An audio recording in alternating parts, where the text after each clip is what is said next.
Right.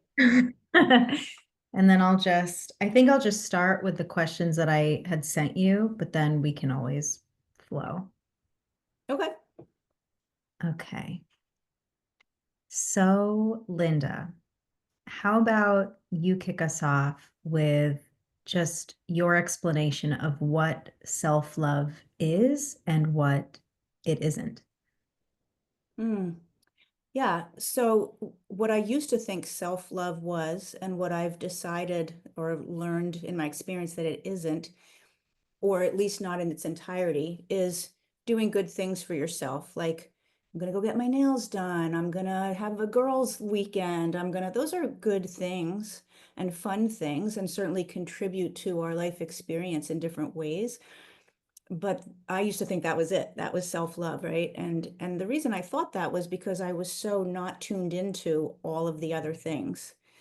And those things, in my opinion, that make up self-love are accepting all of you, the places where you're really rocking it and the places where you're holding suffering, just accepting that and acknowledging where you're at and acknowledging where you've been. And I would also say self-love is the regular practice of taking care of yourself in terms of, boundaries with other people, making sure you listen to yourself, honoring your authentic feelings and not putting them last, things like that that you do regularly create a loving relationship with yourself, just like it would if you did it with somebody else. That's how you create a loving relationship with anyone, right? You listen to them, you honor them, you want to know what's important to them, like that. I want to pinpoint one thing that you said right in the beginning of your answer, where you said a deeper part of self-love is the acceptance of all of you and who you are right now and where you've been. And I'm hearing the thoughts of some of the people who I work with, and probably you too, who might argue, well, I don't want to accept myself because I'm not happy with where I am. And I feel like if I accept myself, then I'm letting myself off the hook. Like, so there's this idea that self love means I'm going to be easy on myself, which then therefore means I won't actually make the changes that I'm seeking. And that self acceptance could mean, oh, I just accept that I have bad health and I'm fine with it. So there's this fear of if I'm not hard on myself, I'll just let myself go. How would you Yeah. respond to that? Well, it's a great point, and it's a valid thought. I can see, and I have felt that way too in the past. And here's how let me give an example. I think that might make it easier to see when we're not thinking about ourselves. But think about if you were in charge of a very young child, a 2-year-old, a 4-year-old, and you know that going to bed and getting sleep is important. So you would want to enforce good behaviors and choices, and you're going to go to sleep now, but with love, not like militant.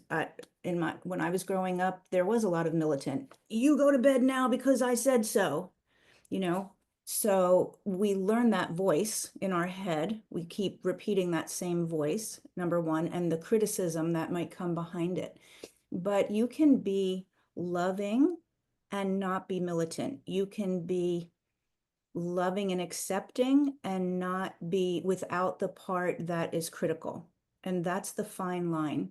So, for example, I work with a lot of people with health issues. And I remember a client a few years ago saying, I don't want to accept exactly what you're saying. I don't want to accept that I have this issue. But the other piece of that is every time we resist what's actually so, it expands, it becomes more of a problem.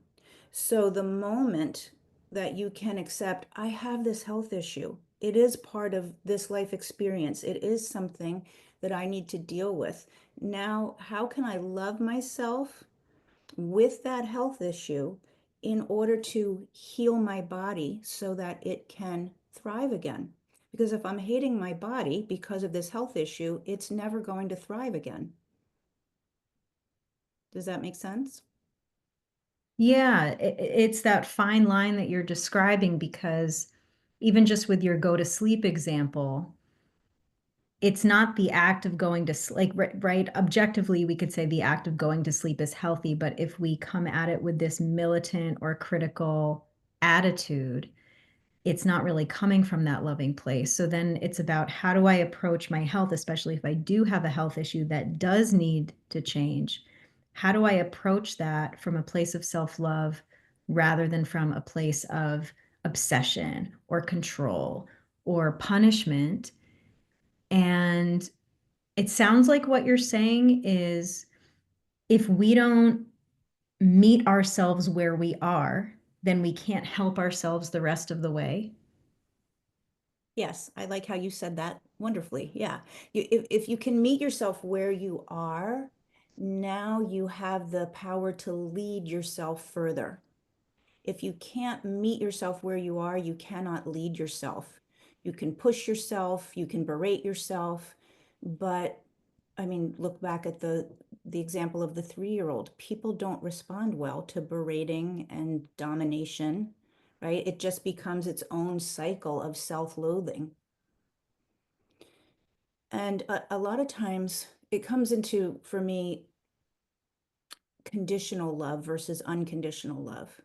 Like I can only love myself if I'm meeting all the conditions and criteria of what I think I should look like. And we've experienced that, like, a lot of us from our parents, and people just do the best they can with the tools that they have. I'm not trying to diss anybody's parents, including my own. But if you haven't had the experience of receiving unconditional love, which would look like you make a really big mistake, and instead of hearing, "What the hell's wrong with you? Get out of my sight. I can't even look at you. I taught you better than that," which is what I heard a lot of. You hear more of like, "Okay, I got it. I understand that this is a big problem. I'm going to help you through it." If somebody's really little, then like holding them, "What do you need?" If they're bigger, like not taking away the love, even though the consequences will be enforced. So if we've never experienced that, what that feels like, and we never saw it as an example, we don't really understand that. We think I give my love when my conditions are met, and I take my love away when my conditions are not being met. And that's why there's a lot of relationship problems. That's not loving someone unconditionally. That's loving someone as long as they meet your criteria. And in my training, one of my mentors called it the "what's in it for me" love. Like we hook our wagon and we decide to marry somebody because what's in it for me? Well, they're going to do this for me. They're going to take care of me. They're going to help pay my bills. They're going to do this or that. And the second that something is not in alignment with that, we stop talking to them. We get resentful. Right? So we do the same thing with ourselves. So practicing unconditional love, I can love and still expect you to do certain behaviors. I can love you and still put boundaries. Boundaries means around self and other people. So boundaries around, yeah, like I'm not going to let people infringe on my time, or I'm not going to allow people to talk to me a certain way, or whatever the different boundaries people might have. Also means having boundaries with yourself. Like I'm not going to listen to that small voice that says, "You don't need to go exercise or go ahead and eat that. It's okay." I'm not going to listen to that voice because I have a boundary around how I'm going to choose today. Just today. Today, I'm going to choose in a way that supports how I know I'll feel better, supports my health. And if I can just do that this moment or today, now I've started to create an unconditional loving relationship with myself. That's a lot to unpack, I think, especially for somebody who's at the beginning of this journey, Yes. which I think, all of this is so gradual. The way that I've experienced it myself is that it's not that I either have self love or I don't. It's more that there is a gradual deepening and an understanding the more I get to know myself. Um, one thing that you said interestingly about boundaries, which I've personally found, and this might not be the case for everyone, but I've found it's sometimes harder to set boundaries for myself than it is to set boundaries with others. But the more skilled that I've gotten in honoring the boundaries that I've set with others, that kind of helps me better take care of myself. So, for example, and I heard this from somebody who was very helpful to me. She was describing what boundaries were. And she said, boundaries isn't just, you make a rule for somebody, like you're not allowed to talk to me like that, or you need to talk to me with respect, right? That's not a boundary, because then if somebody crosses that, then we'll say, oh, well, I told him, but he keeps doing it anyway. The boundary isn't really for them, it's for you. So Yes, it's knowing, okay, well, if someone talks to me this way, what am I doing next? And that part yeah, of what am I doing next, that's the actual boundary. Because then we're not leaving it up to chance or up to whether somebody listens to us, because we can always trust that we'll be the ones to step in. And of course, this is a practice, and um, everlasting practice. for Um, sure. but my question for you, with what you had just said about this idea of doing things that we know are good and supportive and healthy for us, um, but not doing it from that domineering way or from that militant way. Now, when we don't do those things and we have conditional love, not unconditional love, then we get down on ourselves and, oh, I didn't do it. And that self-trust, I think, starts to erode the more times we know what's good for us, yet we do the opposite. Yes. So my question is then, how can we, from maybe a practical standpoint, start to develop unconditional love for ourselves when we feel like we're not doing all the things that we quote unquote should be, like we're not meeting all the criteria that we have for ourselves? How do we start developing unconditional love when we've been holding out this love for the conditions of when I have all these things? Because in my experience, even if I reach the standard that I've set, by that time I've just set a higher standard. It's like, Yes. oh, I've lost the weight, but now I want to gain muscle. And oh, now I've gained the muscle, but I need more mobility. Or now, like it just doesn't end. So how do we start to make that shift from conditional to unconditional love? Yeah, there's so much to that question. Thank you. It's a great thing. And I think that there's a few different prongs to it. Um, the first thing that came to my mind when you started asking about it, and well, let me just back up 1 second around the boundaries. I actually, with my clients, call it standards instead of boundaries. I used boundaries because most people are familiar with that word, but it's like, what's my standard for myself? And then and then I'm not going to lower my standards due to what somebody else does, right? So instead of trying to hold up walls or out there for other people, instead you create a standard and a way of living for yourself. So I hope maybe people might find that helpful. But in the last question that you said, I think some practices that I have found made a difference for me, and I hear the same from my clients, is connecting into my body. When I'm in that critical self-talk, or always focusing on the conditions that I'm meeting or not meeting and then judging myself, that is a fear-based thinking. That is an activated nervous system thinking of, if you're familiar with, fight or flight, right? I'm either fighting with myself, and that's the thoughts that are critical and blaming and judging, or I'm in flight, I'm avoiding, I'm going to go numb myself, maybe with food or other things. So recognizing there's something going on in my nervous system right now. What is really going on? And what what I have learned about the nervous system, particularly for women, with female nervous systems need to be regulated by oxytocin, which is the love hormone. When we can learn how to increase our oxytocin, we can regulate that nervous system. And then when my nervous system is in a more regulated state, I can actually listen to other thoughts. I can actually have other thoughts and hear them and listen to them. So the state that I'm in is going to determine the story that I'm telling myself.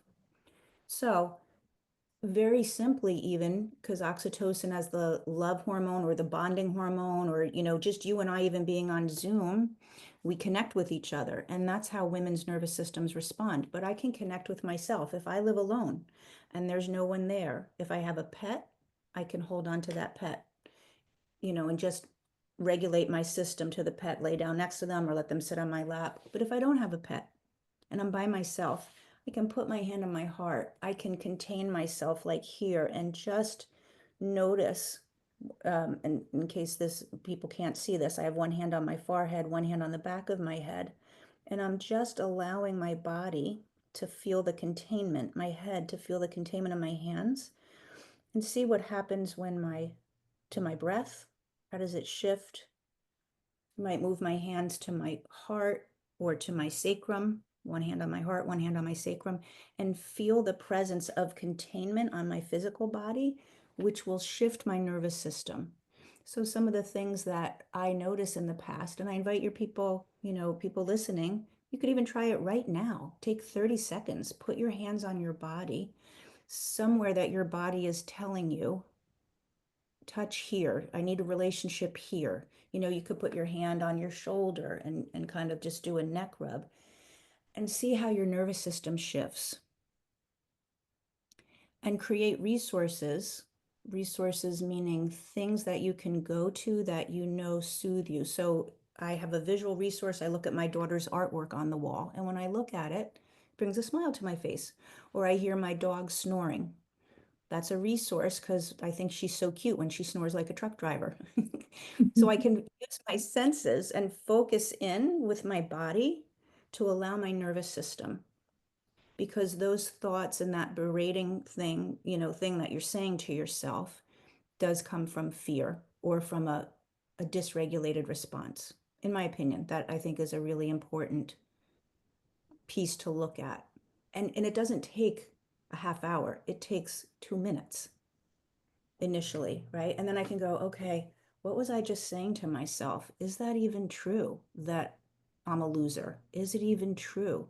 Do I need to eat right now or do I need to move? How would it feel if I stood up and just stretched for 20 seconds? For me, movement is a really helpful thing. And if I am in those cycles of thoughts that are not helpful, if I can just stand up, and if it's even touch the floor, reach for the ceiling, touch the floor like 5 times, something shifts. And now I have access to a different thought pattern. Is that helpful? I totally agree. Thank you. I have seen this, I mean, within myself. I feel the difference myself. But with my clients too, the first thing that we do is we learn to regulate the nervous system, because without that step, it's like we're just, grasping and floundering and acting out of that fight or flight or freeze.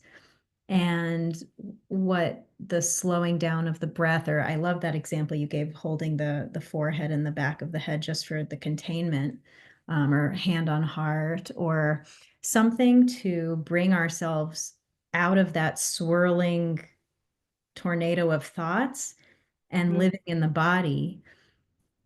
I mean, what is more grounding than practicing being in your body and and just kind of slowing everything down.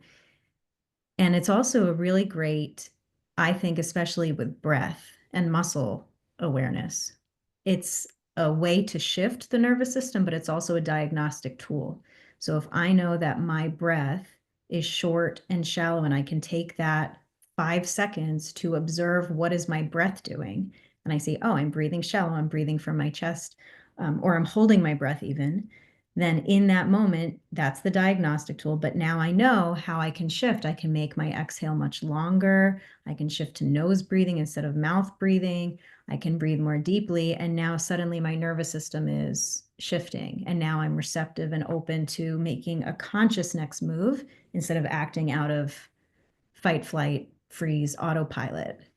And Yeah. one other thing that you said that I thought was really helpful, with regards still to the nervous system, that it reminded me of,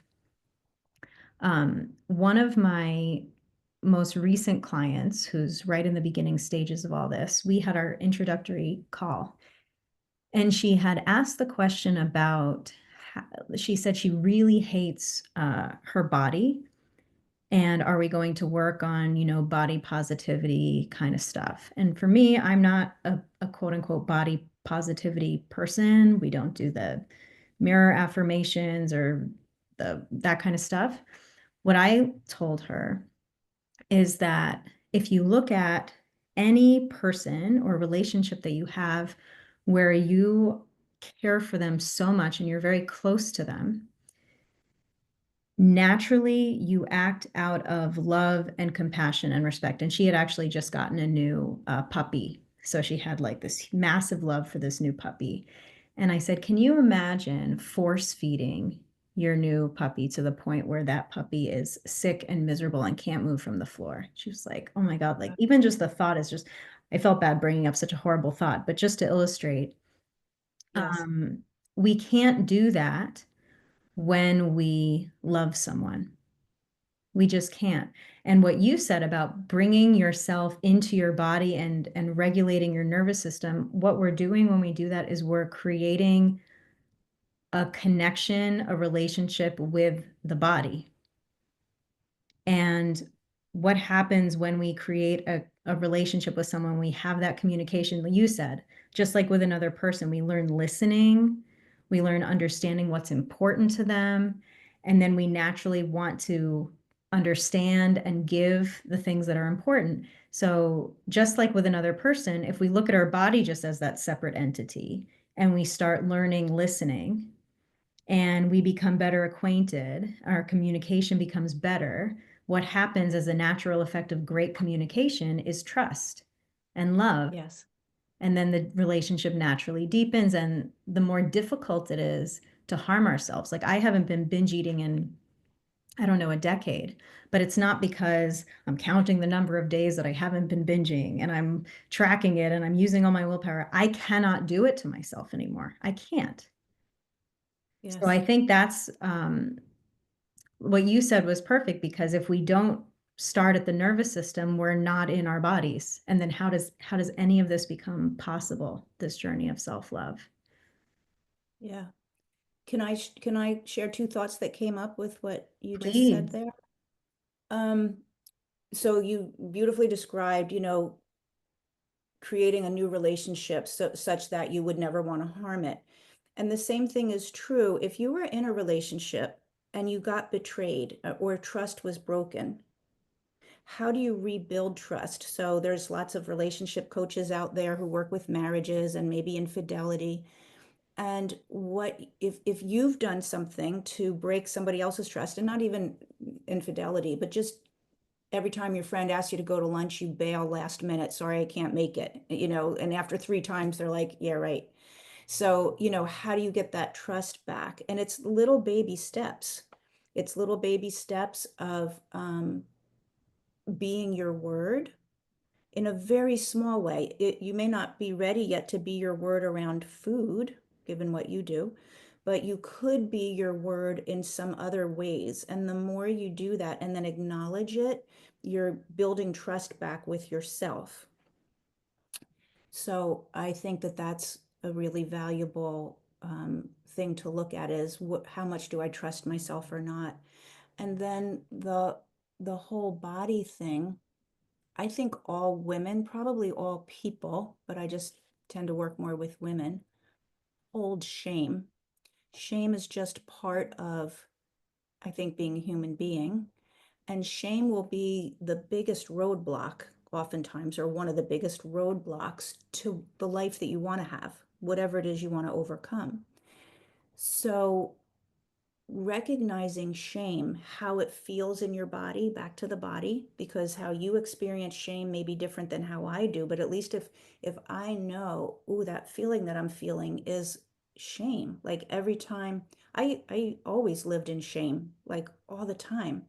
And it wouldn't take a lot for somebody, I could receive a text from somebody and not even read the text, but see the name. And if it was a person of authority or a person that I worked with, I would immediately think I did something wrong. I didn't even read the text.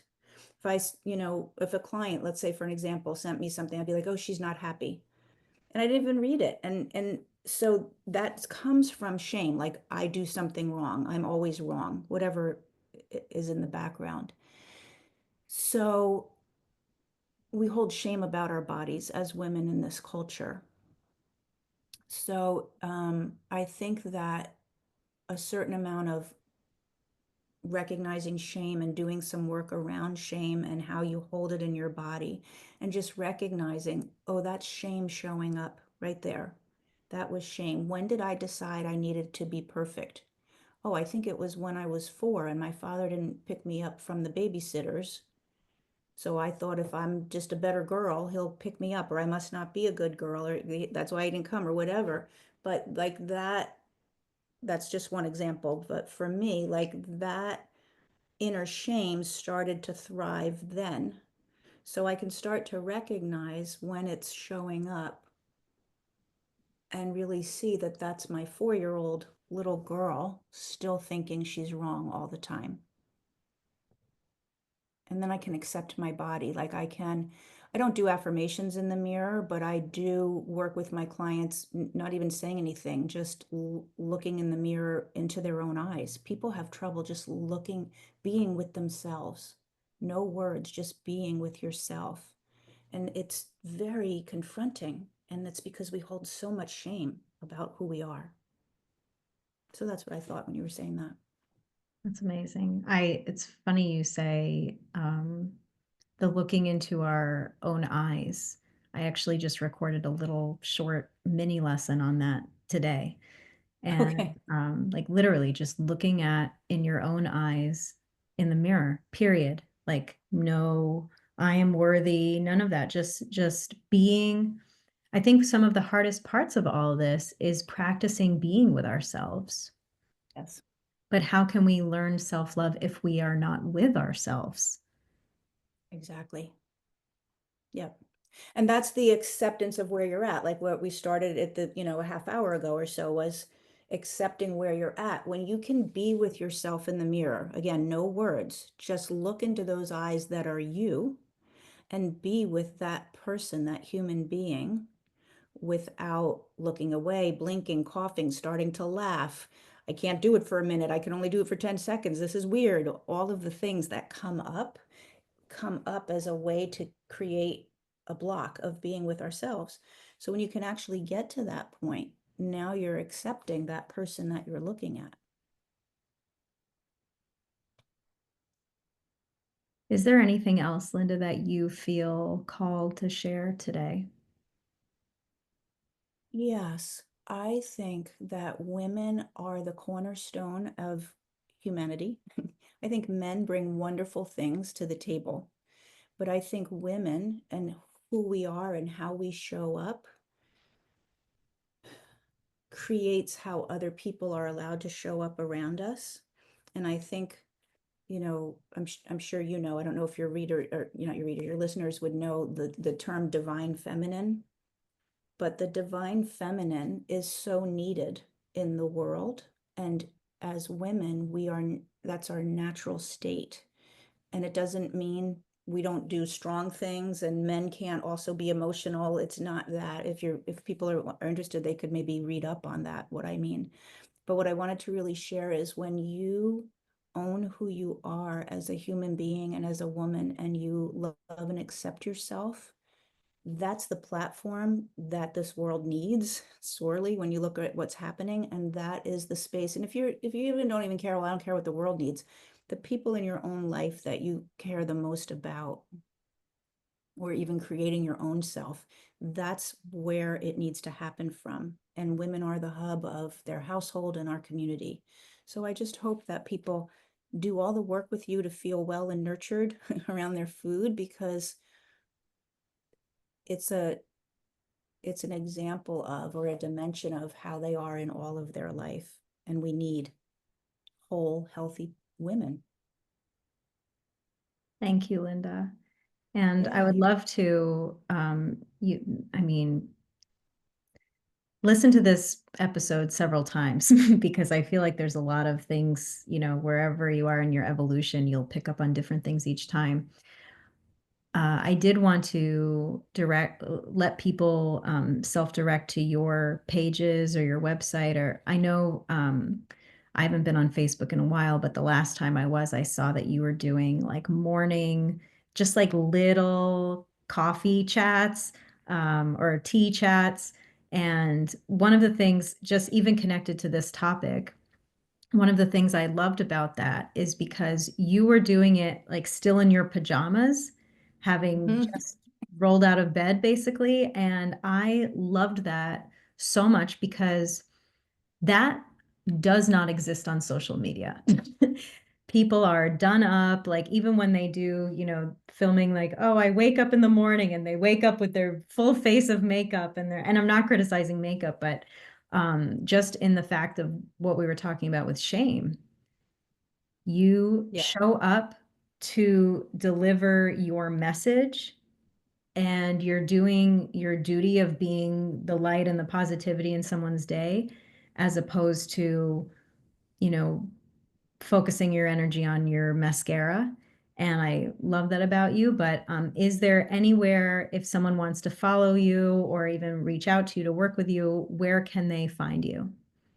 Yeah, thank you. And thanks for that acknowledgement. That took something. Like, I had to get to the point, but I really wanted to be an authentic presence. And it is. It's usually 5:30 in the morning. Nothing's gone happened yet, hair, face, anything. So thank you for acknowledging that. It was important for me to have that be part of like how people know me. But lindadowneycoaching.com is my website. My page is on Facebook. I have two business pages. One says Linda Downey Coaching and one says Reinvent Your Life, I think is how it's called. So you could go on Facebook there, or I'll if you link it went in to the my, show notes too. oh, okay, great, thanks. And Linda Downey Coaching is my website. And I think at the bottom, there's the links to all the social media, like if you go to the bottom of the website. So thank you for that, Katie. Oh, of course. I want to thank you so much for coming on today and for sharing this. I mean, I think everything that we do will boil down eventually to self-love. I think that's the journey we're all on. So I'm grateful for you coming on for this conversation. So thank you, Linda. Yeah, thanks so much, Katie. It's always a pleasure.